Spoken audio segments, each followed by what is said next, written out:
पर्यावरण का औसतन तापमान हर वर्ष बढ़ रहा है। हजारों सालों से ग्लेशियर पर जमी बर्फ पिघल रही है। कहीं पर सूखा है तो कहीं पर आए दिन बाढ़ और तूफान आ रहे हैं।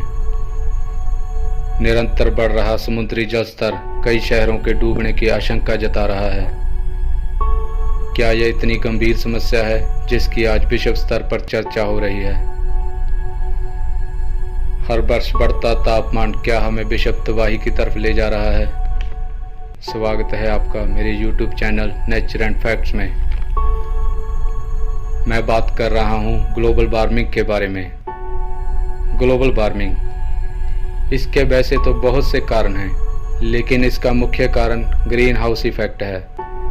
ग्रीन हाउस गैसें हमारे पर्यावरण को गर्म बनाए रखने में सहायक होती हैं। अगर धरती पर ग्रीन हाउस इफेक्ट ना होता तो हमारा पर्यावरण बहुत ठंडा होता।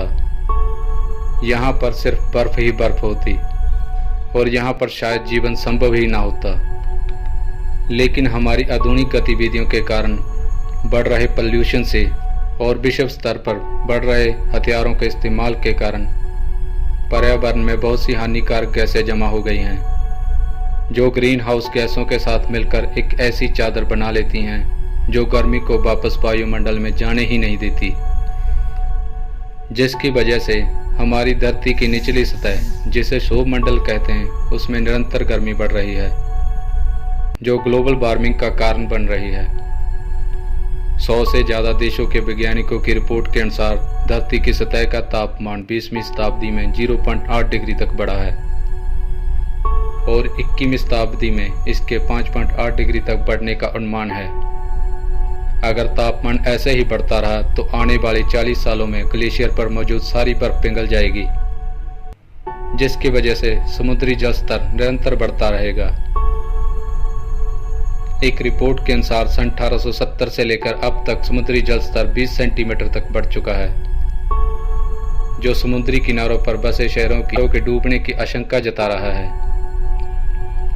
जिसकी शुरुआत पहले ही हो चुकी है, क्योंकि नूमुर नाम का आइलैंड, जिसकी सीमाओं को लेकर भारत और बांग्लादेश के बीच हमेशा विवाद रहता था, समुद्री जल स्तर बढ़ने के कारण पानी में डूब गया, जिसकी पुष्टि वैज्ञानिकों के द्वारा भी की गई है।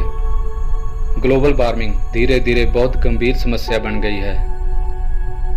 वैज्ञानिकों के अनुसार 5 में से 1 प्रजाति ग्लोबल वार्मिंग की वजह से लुप्त हो रही है और ये शायद हमारे अस्तित्व के लिए भी सवाल बन गई है।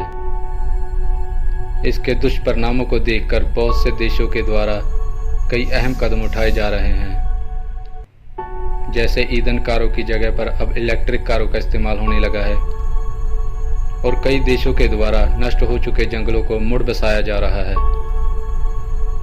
आज पूरा विश्व ग्रीन एनर्जी की तरफ बढ़ रहा है, लेकिन इसके कोई अच्छे परिणाम अभी तक सामने नहीं आए हैं। ग्लोबल वार्मिंग आज भी हमारे अस्तित्व के लिए सवाल है।